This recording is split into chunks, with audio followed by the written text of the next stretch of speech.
Hello students, hope you all are safe at home and how are your studies going on. Today we are going to study lesson number 5th, the 100 Days part 1st. And the writer of this lesson is L. Easter. Before you read, how do we judge the people around us by their money, wealth and possessions? Or is there anything of more enduring value to look for in a person? This story is a sensitive account of how a poor girl is judged by her classmates. Wanda Petrovsky is a young Polish girl who goes to school with other American children in an American town. These other children see Wanda as different in many ways. Can you guess how they treat her? Read the information in the next below. Find out more about this community or about a related topic from an encyclopedia or the internet. So this is the lesson about a girl. First of all, you tell me how you judge people around you. आप कैसे उनको जज करते हैं, उनकी कैसे लोगों की तुलना करते हैं, आप उन्हें कैसे देखते हैं कि वो अच्छे हैं या बुरे हैं, उनके मनी के लिए या उनकी वेल्थ है या उनके अंदर जो मैं है, जो कि मैं इतना बड़ा हूँ, ये किन चीज़ से आप उनकी तुलना करते हैं? आप कैसे सोचते हैं कि ये आदमी अच्छा है, कि वो पैसे वाला है या वो पढ़ा लिखा है? आप कैसे उसको देखते हो? तो ये स्टोरी जो है एक पुअर गर्ल के बारे में है और उसके क्लासमेट्स जो थे उसको कैसे जज करते थे। उस गर्ल का नाम है वांडा पेट्रोस्की। तो ये एक यंग गर्ल है और ये अमेरिका में की स्टोरी है। ये अमेरिका के बच्चों के साथ वो पढ़ती थी, तो जो बच्चे थे उसको कैसे ट्रीट करते थे। तो ये सब इन्फॉर्मेशन जो है आप इसमें लेसन में पढ़ेंगे और आप इसको चाहे तो नेट से भी सर्च कर सकते हैं और इसको देख सकते हैं। The Polish American community in the United States. The first Polish immigrants arrived in America in 1608, but the largest wave of Polish immigration occurred in the early 20th century, when more than 1 million Poles migrated to the United States. The Polish state did not exist at that time, and the immigrants were identified according to their country of origin rather than to ethnicity. They were identified as Russian Poles, German Poles and Australian Poles. One of the most notable Polish American community is in Chicago and its suburbs. So Chicago is sometimes called the second largest Polish city in the world, next only to Warsaw, the capital of Poland. Polish Americans were sometimes discriminated against in the United States, as were the Irish, Italians and Jews. According to the United States 2000 census, 667 414 Americans of age 5 years and older reported Polish as the language spoken at home, which is about 1.4% of the people who speaks languages other than English, or 0.25% of the US population.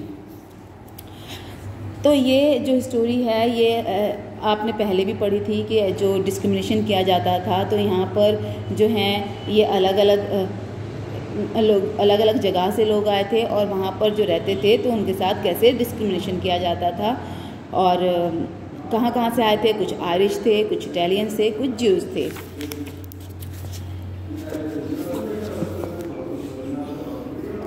Today, Monday, Wanda Petronsky was not in her seat.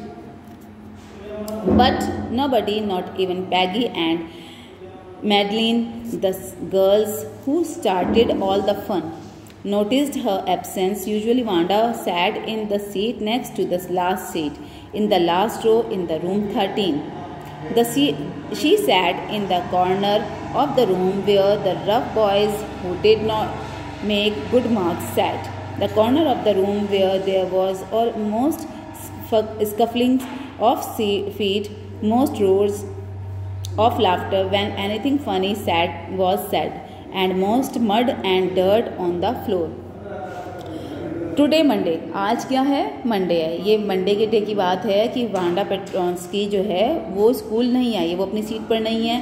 तो ये पैगी और मैडिलिन जो हैं, ये किसी भी मतलब किस क्लास के किसी भी बच्चे ने ये नोटिस नहीं किया कि वांडा जो है वो स्कूल नहीं आई है। उसकी एब्सेंस को किसी ने भी नोटिस नहीं किया। वांडा लास्ट सीट पर बैठती थी, रूम नंबर था 13। तो वो हमेशा उसी सीट पर कॉर्नर में बैठती थी। वहाँ पर रफ बॉयज़ जो अच्छे नंबर्स नहीं लाते थे, जो पढ़ाई में अच्छे नहीं थे, वो लोग वहाँ पर बैठते थे। तो उनके साथ में ही ये वांडा पेट्रोंस्की जो है थी, ये बैठती थी। और वहाँ पर जो था वो सीट कैसी थी, एक कॉर्नर था, रूम का जो कॉर्नर था लास्ट में, और वहाँ पर मिट्टी पड़ी रहती थी, और बच्चों के हंसने की आवाज़, पाँव से जो फर्श पर जो मारते हैं फीट, ऐसे उनकी आवाज़ जो थी वो वहाँ से आती रहती थी और हंसते रहते थे। मीन्स ये है कि वो पढ़ाई में बिल्कुल भी ध्यान नहीं देते थे। और वहाँ पर जो थी सफाई भी नहीं रहती थी, मड पड़ी रहती थी, गंदा रहता था फ्लोर पर बहुत ज़्यादा। Wanda did not sit there because she was rough and noisy.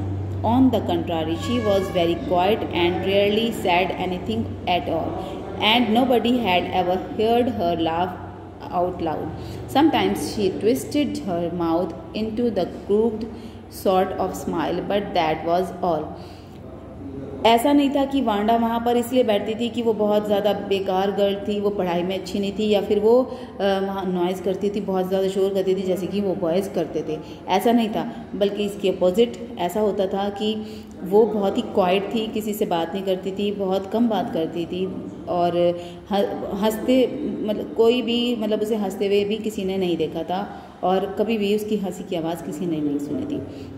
अगर उसको हंसना भी होता था तो वो हल्के से बहुत हल्की सी छोटी सी स्माइल देती थी। ऐसा लगता था कि जैसे वो बहुत ही डिफ़िकल्टी से, मुश्किल से मुस्कुरा रही हो, मतलब मीन्स उसका हंसने का मन ना हो। Nobody knew exactly Y Wanda sat in that seat unless it was because she came all the way from Bawkins Heights and her feet were usually caked with dry mud. But no one really thought much about Wanda Petronsky once she sat in the corner of the room. Wanda Petronski जो थी वो इसलिए कोई भी ये नहीं जानता था कि वो वहाँ पर उस लास्ट सीट पर क्यों बैठती है, वो उसी कॉर्नर में क्यों बैठती है। वो जो थी वो बॉगिंस हाइट से आती थी, और उसकी फीट जो थी वो ज़्यादातर मड में रहती थी, मिट्टी में रहते थे उसके पाँव, और वहाँ पर जो था वो कॉर्नर में आकर बैठ जाती थी। कोई भी उसको नोटिस नहीं, बस सिर्फ उसको आते हुए नोटिस करते थे, बाद में उसकी तरफ कोई भी ध्यान नहीं देता था कि वो कहाँ पर बैठी है या क्या कर रही है। The time when they thought about Wanda was outside of schoolers, at noon time when they were coming back to the school, or in the morning early before school began, when groups of 2 or 3 or even more would be talking and laughing on their way to the schoolyard. तो वो जो थे जब class में होती थी, बस जब वो एंटर करती थी तब उसको लोग सब स्टूडेंट्स नोटिस करते थे, या फिर जब छुट्टी हो जाती थी तब उसको नोटिस करते थे। आउटसाइड जब वो जाती थी स्कूलर्स में उसको कोई भी नोटिस नहीं करता था। सिर्फ शाम के टाइम में जब वो बाहर स्कूल से बाहर जाती थी, या फिर अर्ली मॉर्निंग जब वो स्कूल में आती थी, तभी उसको सब नोटिस करते थे। और ऐसा होता था कि 2 या 3 ग्रुप्स में बच्चे खड़े हुए होते थे, उसके ऊपर उससे बात करते थे, उसकी मजाक उड़ाते थे और उसके ऊपर हंसते थे। Then sometimes they waited for Wanda to have fun with her, और इसीलिए वो कभी कभी ऐसा होता था कि उसका वेट करते थे कि उसका वो आए और उसके साथ उसकी मजाक बनाएं और थोड़ा सा एंटरटेनमेंट करें। The next day, Tuesday, Wanda was not in school either, and nobody noticed her absence again. अब नेक्स्ट डे हो गया, टुडे वो मंडे था पहले, ये आपको बताया है कि ये टुडे मंडे। अब इन्होंने नेक्स्ट डे बताया है, द नेक्स्ट डे ट्यूसडे वाले दिन भी वांडा स्कूल में नहीं आई और किसी ने भी उसके एब्सेंस को फिर दोबारा नोटिस नहीं किया। But on Wednesday Peggy and Maddy who sat down front with other children who got good marks and who didn't drag in a whole lot of mud did notice that Wanda wasn't there. Peggy was the most popular girl in the school. She was pretty, she had many pretty clothes and her hair was curly. Maddie was her closest friend. The reason Peggy and Maddie noticed Wanda's absence was because Wanda had made them late to school. They had waited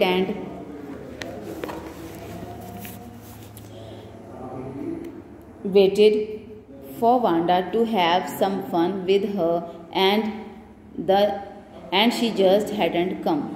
Then they often waited for Wanda Petrovsky to have fun with her.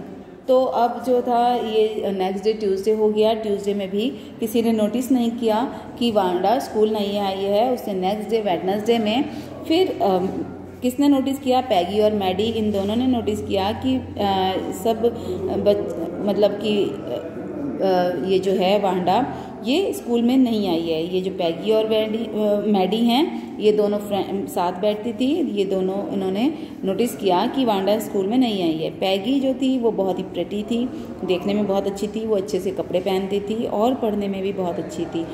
तो वो लोग जो थे Wanda का wait कर रहे थे कि वो वांडा आए तो हम उसके साथ थोड़ा सा फ़न करें, मजाक करें उसके साथ। और उसका इसीलिए वो लोग लेट हो गए स्कूल आने के लिए कि वांडा जो थी वो नहीं आ रही थी और उसका वो वेट कर रहे थे बाहर।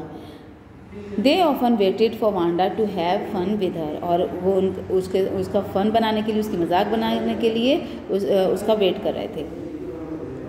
Wanda Petronski, most of the children in room 13 didn't have names like that.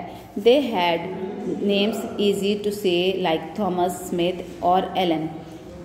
There was one boy named Bounce, Willie Bounce, and people thought that was funny, but not funny in the same way that Petronsky was.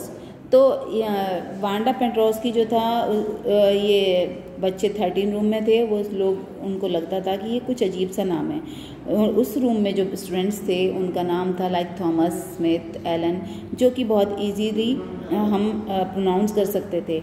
लेकिन उन लोगों को ऐसा लगता था कि जो ये थॉमस, ये जो वांडा पेट्रोस्की है, ये कुछ पेट्रोस्की नाम प्रोनाउंस नहीं किया जाता था, तो उन्हें डिफ़िकल्ट लगता था, इसलिए वो उसको फ़नी मानते थे। और ऐसे ही बाउंस को भी वो कहते थे कि funny. Wanda didn't have any friends, she came to school alone and went home alone. She always wore a faded blue dress that didn't hang right. It was clean, but it looked as though it had never been ironed properly. She didn't have any friends, but a lot of girls talked to her. Sometimes they surrounded her in the schoolyard as she stood watching the little girls play hopscotch on the worn hard ground. तो ये जो Wanda थी, इसकी dress जो थी वो ज़्यादातर blue dress में आती थी, वो फेड हुई भी थी, आयरन भी नहीं हुई भी होती थी। तो सब उसको देखते थे, उसके बारे में बात करते थे, और जब वो आती थी तो सब उसको बहुत ध्यान से वॉच करते थे और उसका मजाक बनाते थे। So there I am stopping this lesson here and we will read rest of the lesson afterwards. Okay children, read this portion at least twice and find out the word meanings. Okay students, thank you and take care.